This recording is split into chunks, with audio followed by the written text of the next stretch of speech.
Hinanay ni Eunice ang braso ni Rafael nang hindi na ito makatanggi. Isa pa'y mabuti na rin na makilala nito ang tropa niya na naging kasangga mula pa noon. Saan tayo? Singit ni Luis. I know a place. Seryosong sabi ni Rafael. Lumakad na sila sa parking at sumunod lang ang apat habang nagbubulungan. Sumakay sila sa van at driver nila si Kuya Michael. Sa isang sikat na resto sila kumain at nag-order sila ng paella, carbonara at chicken legs. They laugh while eating, kasama na din si Kuya Michael sa lunch. Nabusog sila at tanging si Rafael lang yata ang hindi nakakain na maayos at nanatiling tahimik. May nag-invite ng birthday party sa La Esperanza. Kwento ni Alvin. Sino? Tanong nila. Si Lucille, isa sa mga classmate natin. Aatan ka ba? Tanong ni Cho. Aatan tayo. Hindi ako pupunta kung hindi ko kayo kasama. Princess, tara. Sama ka din ha. Oh, sure. Kailan ba? Excited na sagot ni Eunice. Malapit ng launching. Busy na tayo. Singit ni Rafael na nagpatahimik sa lahat. Pagbalik sa opisina ay tahimik pa din si Rafael at hindi mabasa ni Eunice kung ano ang takbo ng isip nito. Kanina lang umaga ay madaldal pa ito kahit madaming trabaho. Napaka-moody talaga sa loob-loob ng dalaga. Nagsaselos ka ba? Panunod yun ni Eunice. Sabi ko kasi walang pwedeng umawak ka sa'yo. Tapos iyayakapin mo pa sila. Hindi mo sinusunod ang sabi ko sa'yo. Nagtatampong sabi nito. Ano ka ba? Friends ko sila. My only friends. Pagtatalunan pa ba natin iyon? Hindi ba't naikwento ko na sa'yo?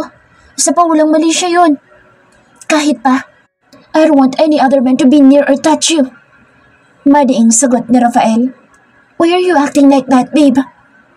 Panunodyo ni Eunice dito dahil alam niyang sulos na sulos ito.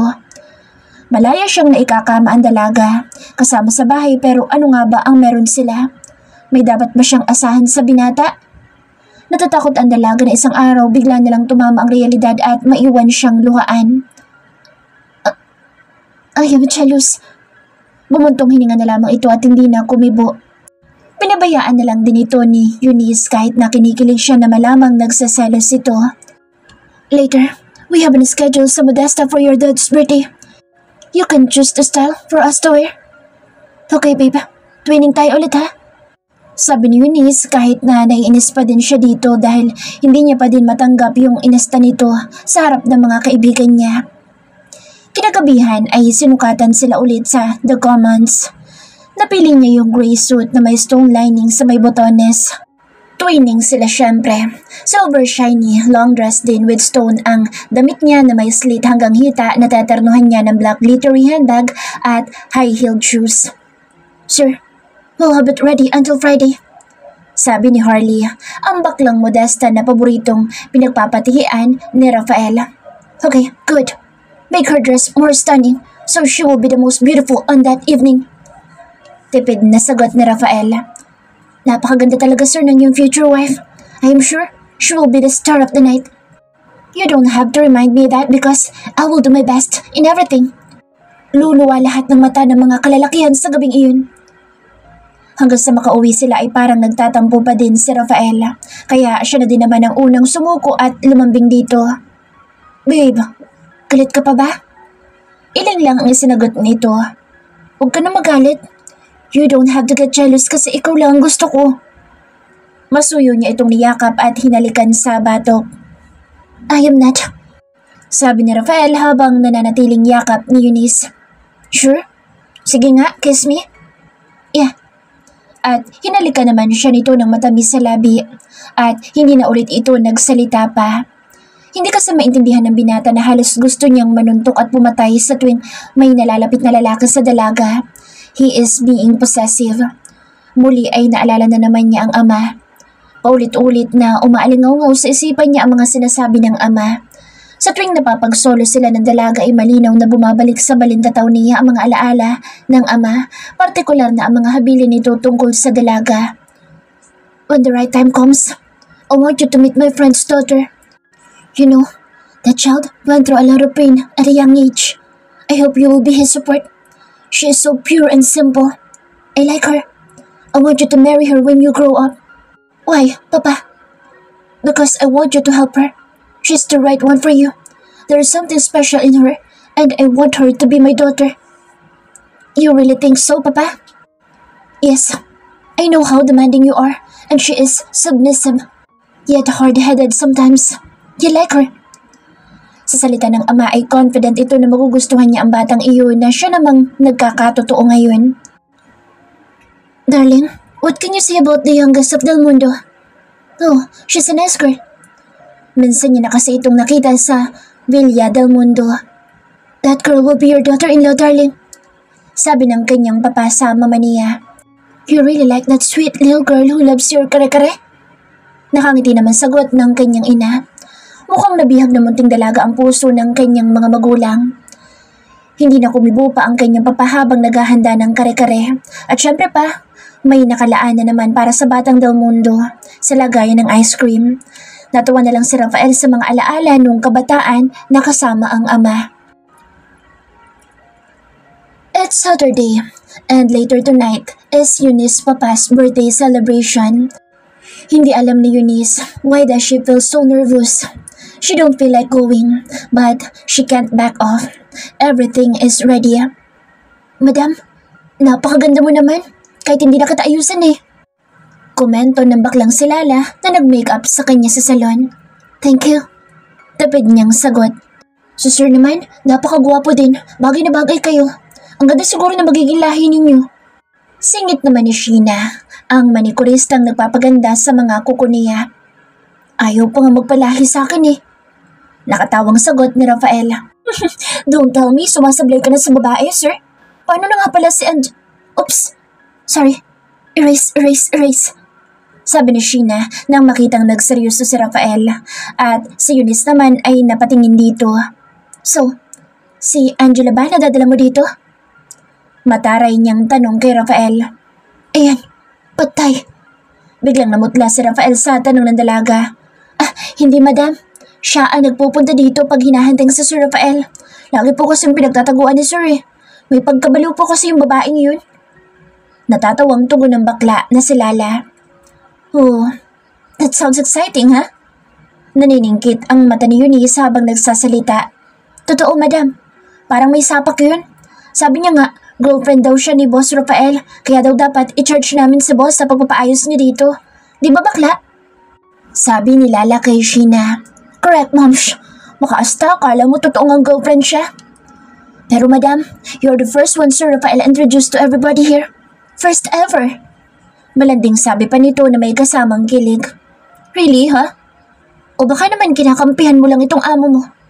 Babe, Lala is right. Sabay turo nito sa baklang nag-aayos sa kanya. Ikaw lang din ang papakasalan ko, wala nang iba pa. Those girls were my past, and you are my present and my future. Nagtilian ng mga bakla pati na rin ang iba pang nasa salon. Oh my God! Napatiling sabi ng isa pang bakla habang nakatingin sa labas. Napatingin na din sila ni Rafael sa labas kung saan nakatutok ang mga mata ng bakla. Otomatiko namang umakbay si Rafael at nagpaalam na total naman ay tapos na din silang gupitan at ayusan. Sheena, Lala, mauna na kami. Girls, bye! Sabay kindat sa mga bakla na ininunguso si Angela na noon ay papasok na sa pinto. Hon, you're here! I missed you! I went to the States, kababalik ko lang. I was calling you to fetch me at the airport but you're not answering.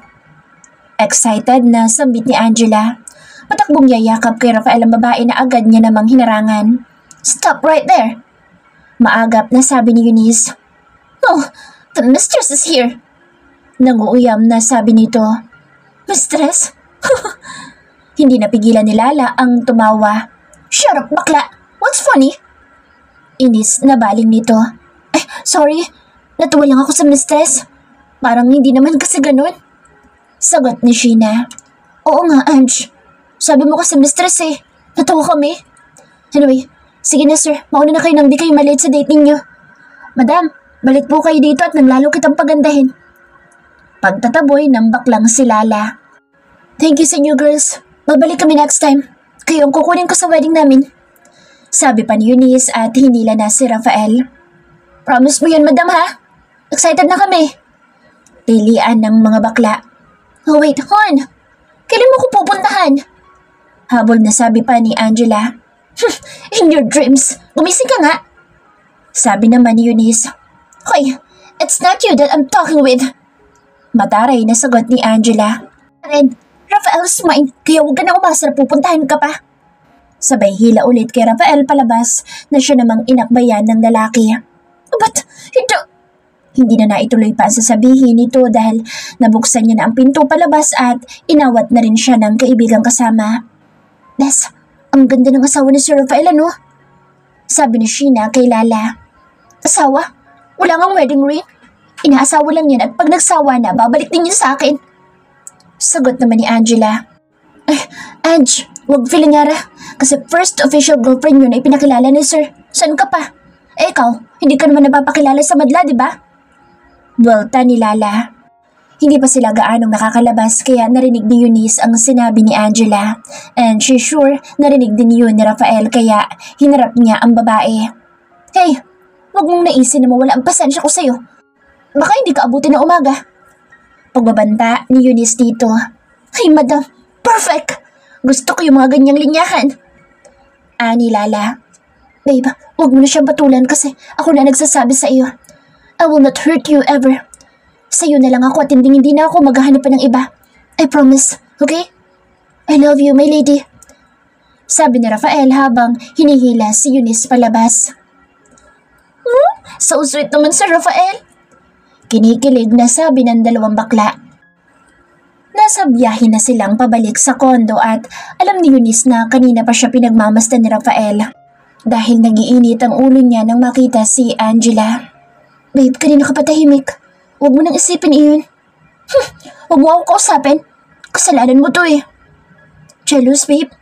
Ipinakilala kita sa lahat na asawa na kita. Yun ang masakit doon. Kasi iniisip nila hanggang kamo lang ako. What's the term? Inaasawa? Babe! Pagalit na awat ni Rafael. Don't ever say that again, okay? Bakit? Totoo naman na. Ano bang pinangahawakan ko sa'yo kundi yung kontrata mo? Malinaw naman doon. Tell me that contract. Pagalit na hinampas nito ang manibela dahilan para mag-wiggle ang andar nito. Rafael, ano ba? Magpapakamatay ba tayo? Sige, ituloy mo nang matapos na din lahat ng paghihirap ko.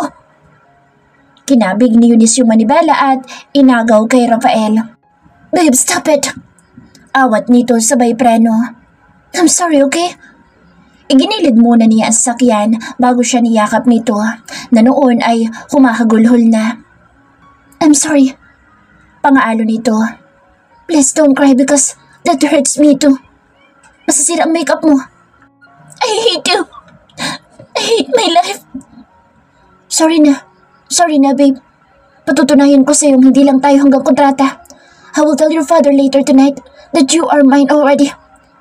Sabi nito habang patuloy siyang umiiyak at inaalo. No, Rafael. You did not know what would happen later. Your plan might ruin the party. Huwag ka na umiyak at masisira ang makeup mo. Gusto mo bang bumalik tayo doon? Para ano? Para paringgan ng babae mo? Sige na, hindi na. Umuwi na tayo para makapag-prepare. Tana. At tahimik na siyang umayos ng upo. Nahulog si Eunice sa malalim na pag-iisip. Almost 3 months pa lang sila ni Rafael pero bakit parang ang tagal na? Hanggang kailan siya masaya? Hanggang kailan ang ilusyon niya? Alam niya sooner or later iiwan din siya nito. After this evening, she think she have to slow down a bit. Natatakot siyang iwanan nito.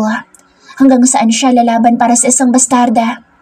Him against the world ang magiging tema ng buhay niya at hindi niya iyon hahayaan. Tahimik lang si Eunice na nakamasid sa nagmamanehong si Rafael. Babe, may dumi ba ako sa muka? O puging-pugi ka lang sa akin? Nakangiting biro nito. Nanatili lang siyang malungkot. Walang sigla at piniling manahimik na lamang sa biro nito. Hinawakan naman ni Rafael ang kamay niya at pinisil. Ilang sandali pa ay nakarating na sila sa condo. 6 o'clock PM na at meron pa silang 1 hour to prepare kaya pumasok na siya sa kwarto at nag-umpisa ng maghanda. Oh babe, you look stunning. Papuri nito paglabas niya ng room. Huwag na kaya tayong tumuloy at magdamag na lang tayo sa kama. Pilyong biro nito. Sa ulo ka, nakagayak na ako. You know, I do not want to go there pero pinilit mo ako. Nauna pa itong gumayak sa kanya habang nagme-makeup siya kanina sa kwarto. Well then, let's go, my beautiful wife. Wife? Really? Pagkausap ni Eunice sa sarili. Ang sarap nitong marinig sa bibig ng mahal niya. Yes, mahal na yata niya si Rafael. Mahal na mahal. Nasa 40 minutes din ang biyahe nila bago nakarating sa Del Mundo Villa. Sinalubong sila ni Manang kahit busy sa kusina dahil nagsabi siyang parating na siya. Anak, ang ganda-ganda mo naman. Bati nito. Miss na miss kita, iha. Salamat po, Manang. Si Rafael po pala, boyfriend ko. Sunod niyang ipakilala si Manang. Babe, si Manang Lina, ang yaya ko at ngayon ay mayordoma dito sa mansyon. Pagpapakilala niya sa dalawa. Magandang gabi po, Manang Lina. Madami po siyang ikinuwento tungkol sa inyo. Salamat po sa pag-aalaga at pag-alalay sa kanya. Inabot na Rafael ang kamay nito at nagmano. Ikaw naman bata ka, hindi mo kailangang magpasalamat at mahal na mahal ko ang batang ito. Sige na, tumuloy na kayo sa garden. Gusto lamang kita makita dahil miss na miss kita, iha. Mamaya sana'y makapagkwentuhan tayo. Oh, pahag po, Manang. Talagang mahal na mahal siya ni Manang. Ramdam niya iyon. Naku, wag na, iha, at amoy pawis na ako. Baka umawa sa damit mo. Napakabungo mo pa naman. Sige po, magstay kami at bukas na po kami uuwi para makapagkwentuhan tayo. Sabi naman ni Rafael. Siya nga ba? Ano nga pala ang pangalan ng kasama mo, Eunice? Tanong ni Manang. Manang, siya po si Rafael. Ang totoo po, sa kanya ako nakatira at boyfriend ko na po siya. Nagulat ito sa inamin niyang magkasama sila sa bahay ni Rafael. Rafael Miranda po, Manang. Boyfriend po ni Eunice. Formal na pagpapakilala nito sa sarili. Boyfriend palang ikaw mo, iho? Bakit magkasama na kayo sa bahay? Opo, Manang. Boyfriend ko po. Saka ko na po ipaliliwanag sa inyo. Basta po, huwag niyo po sasabihin sa kahit na sino sa loob na nagsasama na kami at hindi po kami nagsasabi sa papa. Abay, mukhang mabait naman ito at matino. Iha, masaya ko para sa'yo. Kaso lang ay parang mali na magkasama na kayo. Huwag po kayo mag-alala, Manang, dahil seryoso po naman ako sa kanya. Ipapaalam ko din po kay Don Bernard ang sitwasyon namin ngayong gabi. Babe, sa ibang araw na lang kasi baka magkagulo lang. Naiintakutang sabi ni Eunice. No, they have to know and leave it all to me. Don't worry, babe. Let me handle things for us. Oo nga, iha. Ipaubaya mo sa kanyang pagsasabi dahil siya ang lalaki. O sige na, humayo na. Pagtataboy sa kanila ni Manang. Ang mga mata ay sa kanila napako pagbungad nila. Iho, I'm glad you came. Para masimulan na natin ang pagpapakilala sa inyo sa buong Del Mundo firm. Anak, you're beautiful. Akala ko hindi ka pupunta. Nakangiting bati ng Don na ikinagulat naman ng dalaga. Happy birthday po, Papa. Happy birthday po, sir. Bati ni Bernard at iniabot ang regalo. Isang expensive men's perfume ito. Si Eunice naman ay humalik sa pisngi ng ama. Buti naman, iha, at sumama ka. Nainip na ako kanina pa sa pagdating ninyo. Bulong ng kanyang ama. Sinadya niyang hindi na magdala pa ng regalo dahil hindi niya naman alam kung ano ang kailangan nito. Tumikhim si Mommy Vivian bilang hudyat na ipakilala siya sa bisita. Siya nga pala si Rafael Miranda, ang anak na panganay ni Pogi. Naalala mo ba siya? Pakilala ni Don Bernard kay Rafael at sa kanyang esposa. Nice to meet you, iho. Malapad ng ngiti ni Mommy Vivian. Buti naman tinanggap mong partnership. Halika at ipapakilala kita sa anak kong dalaga, kay Vanessa. Yes po, hindi ako nagkamali ng desisyon. Eunice really work hard.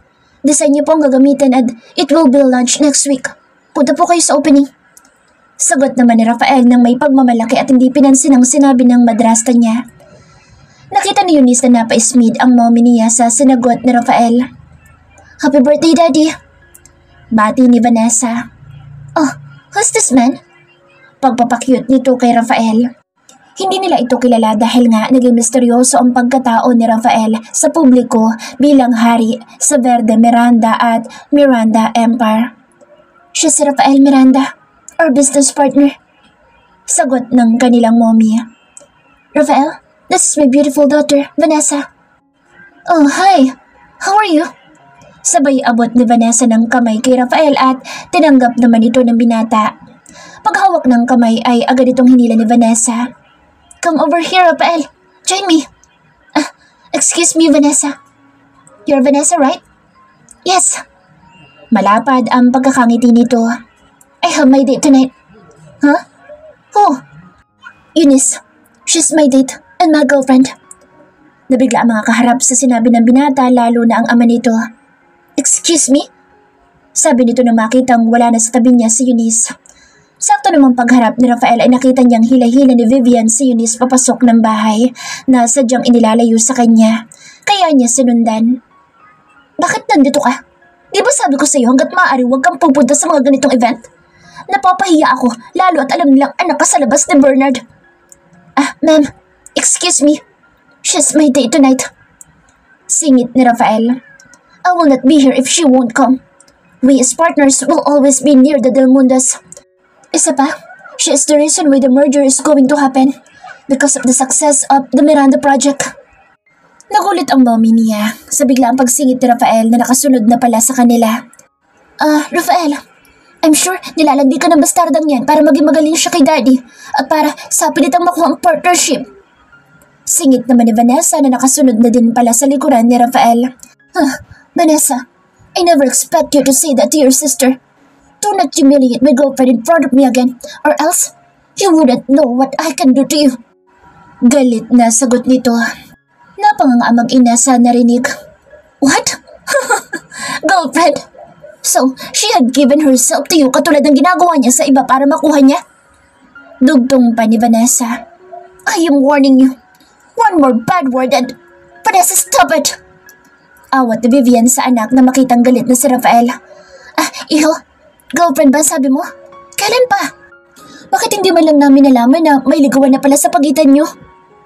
It was really my fault, Mrs. Del Mundo. Hindi ko na siya naligawan ng formal. Pero, I can assure you that I am the happiest man nung sinagot niya ako. I will talk to her father later tonight para hingin ang kamay niya dahil hindi ko na siya pakakawalan pa. Excuse me po, Sir Rafael. Pinapatawag na po kayo ni Sir sa labas. Magsisimula na daw po ang party at ang announcement ng project. Singit ni Mia. Babe, let's go. Ayan na ni Eunice kay Rafael na agad namang umakbay sa kanya. Gusto niya itong ilayo sa malulupit niyang pamilya. Hinimas niya ang kamay nito sa balikat niya bilang pang-aalo. Are you okay? Bulong nito. Yes, with you around. Thank you for defending me. Nakangiti niyang sabi. Of course, babe. I will always be at your side. Ladies and gentlemen, tonight, as we celebrate the 50th birthday of the Del Mundo's president, let us welcome him and sing him a happy birthday.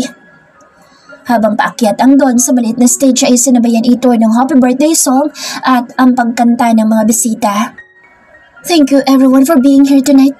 And since it is my birthday, I will also make some important announcements to all of you. First, I want you to officially meet my youngest daughter, Eunice Del Mundo. Please, come up here on stage, anak. Nagulat ang lahat lalo na si Eunice sa narinig. Inalalayan siya ni Rafael paakyat ng stage. The success of Mirandaville project will not be possible without her. Also, I would like to introduce to you our partner, Mr. Rafael Desmond Miranda. His brother, Mr. Ryan Miranda, and the head of Miranda Finance Team, Mr. Aguilar. Pag-aakyat ng mga tinawag sa stage ay patuloy na nagsalitaan doon. They are the impressive team who lead our newest project, the low-cost housing located near San Antonio River. Madami pang sinabi ang ama na paliwanag tungkol sa project na dinevelop ng dalawang batikang kumpanya at naging bulong-bulungan ang ginawa nitong formal na pagpapakilala sa bastarda ng Del Mundo family. Nagngingit-ngit naman ang damdamin ng mag-inang Vivian dahil unannounced ang ginawang ito ng kanilang padre de familia. Pakiramdam nila'y napahiya sila sa lahat ng nandoon dahil kung sino pa ang bastarda ay yun pa ang nagbangon sa pangalan at status ng kumpanya. Matapos ang program ay dumiretso sa buffet table ang magkasintahan para kumuha ng makakain. Babe, wait. I forgot my purse inside. Okay, get it first. Pagpasok ni Eunice ay nandoon si Mommy Vivian habang umiinom ng wine. It seems like you used your charm to get him. Di ba yun ang utos niyo sa akin? To have them sign in the contract. Ngayong nakuha ko na, hindi pa din po ba kayo masaya? I never told you to give yourself to him. Pero ginawa niyo po akong pain para makuha ang gusto niyo. Dahil sabi niyo po, kunin ko sa kahit na anong paraan. Luckily, it was magical that he fell in love with me. Huwag kang masyadong papakasigurado dahil baka masaktan ka lang. Kilala mo ang pagkatao niyan. Baka mamaya, pamilyado na yan o kaya may ka-live-in na at wala kang kaalam-alam. Or worse, iwan ka na lang basta-basta. Sabi nito bago lumayo. No, he will not do that to me, Mommy. Naiintakutan siya sa mga nadinig dahil tama naman siya. Masyado pang hilaw ang relasyon nila para umasa siya at maniwala sa mga pangako nito. Oh, well, let's see. Pabalik na si Eunice kay Rafael nang makita niyang may dumating na babaeng buntis at agad na niyakap si Rafael. At ginantihan din naman ito ng yakap kahit na makikita sa mukha ng lalaki ang pagkagulat. Nakita din niyang hinimas ni Rafael ang tiyan ng babae habang hinahalikan iyon. Ito na ba sinasabi ng kanyang madrasta? Napilitan siyang bumalik sa loob nang hindi niya na masaksihan ang masakit na tanawing iyon. Pagpasok niya sa loob ay nadatnan niya pa din ang kanyang mommy sa loob na umiinom. Pasalamat ka at pinagtanggol ka na lalaki iyon. Kundi, kanina pa kita kinaladkad. At ang walang hiya mong ama, basta ka na lamang pinakilala nang wala man lang pasabi. I was so heartbroken. Hindi po ba kayo masaya na bukod sa nakuha ko ang deal ay wala na po ako dito? Akala ko ay tapos ng usapan namin kanina. Hindi na naman ako nangangamba na may makakarinig sa pag-uusap namin dahil may mga tao sa labas at hindi pwedeng makapasok ng basta na lang sa loob ng bahay. May comfort room sa may pool na pwede magamit ng mga bisita. Basta ang loob ng bahay ay off-limit sa mga bisita. Sa deal, masaya syempre. Pero yung wala ka dito, hindi. Dahil hindi pa ako tapos sa'yo. Ano pa po bang gusto nyo? Hindi po ba puro pasakit na nga dinanas ko? Kulang pa yan. Mommy, I want Rafael Miranda. Dati ko pa siyang crush. Parang batang singit ni Vanessa. Kilala mo ba siya? Dati pa? Tanong ni Vivian sa anak. Yes, Mommy, of course. She's Athena's brother, remember? Athena? Tanong ng ina. Yeah, Kuya Vincent's friend. Sagot naman ni Vanessa. Oh, I remember now. Si Rafael ay batikan sa babae, anak. But I want him. Nakangusong sagot ni Vanessa. Isa pa, makapal ang bulsa niyo, Mommy. Right? Sabagay, anak, may punto ka at mas tamang sa'yo siya mapunta kasi sa bastardang ito. Nakangising sabi ng kanilang Mommy. Dapat lang, sa akin siya nababagay, hindi sa katulad mo. Naintindihan mo ba, ha? Sabi ni Vanessa sa kanya. Excuse me, anong akala mo kay Rafael? Laruan na pwedeng basta ang kinin? Isa pa, kami na, kaya huwag ka na mangarap. Hindi na napigilang sabi ni Eunice sabay talikod niya. Paglabas niya sa garden, natanong niya si Rafael na kausap si Ryan. Hindi niya ito pinansin at nabunggo niya isang babaeng buntis na kanina ay kayakap na Rafael. Oops, may sorry. It's okay. Nagmamadaling sabi nito at mabilis nang naglakad patungo kay Rafael. Hey, bakit ka pala hindi mo ako dinadalaw? Nagtatampong sabi nito. Hey baby, huwag ka na magtampo at pupunta ako once of these days. Narinig niyang sagot ni Rafael na sobrang nagpakaba sa dibdib niya. And how's my little baby over here? Sabay hipo sa tiyan ng babae. Baby. Madami pala kaming baby mo, hudas ka at buntis pa. Masama ang loob na sabi ni Eunice sa sarili. Dahil medyo madilim, pasimple siyang nagkubli sa mataas na halaman sa gilid, malapit sa catering sa likod ng backdrop. Naku, miss na miss ka na kuya ng baby mo. Nung isang araw pa ako kinukulit, bakit daw hindi ka umuwi? Dugtong pa ni Ryan na hindi masyadong naintindihan ng dalaga. Ganun ba? Sige, tomorrow punta ako. Narinig niyang sabi ni Rafael sabay akbay sa babae at may ibinulong na hindi niya na din nadinig pa. Really? Masayang sabi ng babae. Maya-maya pa ay umalis na si Ryan at ang babaeng buntis. Sakto naman padating si Manang para mag-refill ng pagkain. Manang, please. Huwag mo sasabihin kahit na kanino na pumunta ako sa room. Kahit na sino maghanap sa akin. Please. Aba, at ano ba nangyayari sa yung bata ka? May nangyari ba? Basta please, Manang. Gusto ko lang po magpahinga saglit. Yun na lang ang sinabi niya para hindi na ito magtanong pa. Paanong nobyo mo? Malamang ay hahanapin ka nun, iha. Please, Manang. Masakit lang pong ulo ko. Huwag niyo din pong sasabihin sa kanya. Bukas ko na lamang po ipaliliwanag. Please po, gusto ko lamang muna pong magpahinga talaga. O siya, sige, iya. Pagpayag nito. Nagmamadali siyang dumaan sa likod para siguradong walang makakita sa kanya. Sa room ay hindi niya na napigilan lumuha sa nasaksihan. Nasasaktan siya pero masyadong mataas ang pride niya para magtanong at isa pa ay wala siyang lakas ng loob na malaman ang katotohanan. Wisit ka talaga, Rafael. Tama nga ang mommy. Hindi ko pa siya kilala. Ito na ba ang katapusan ng lahat? Mahal na kita, Rafael. Mahal na kita.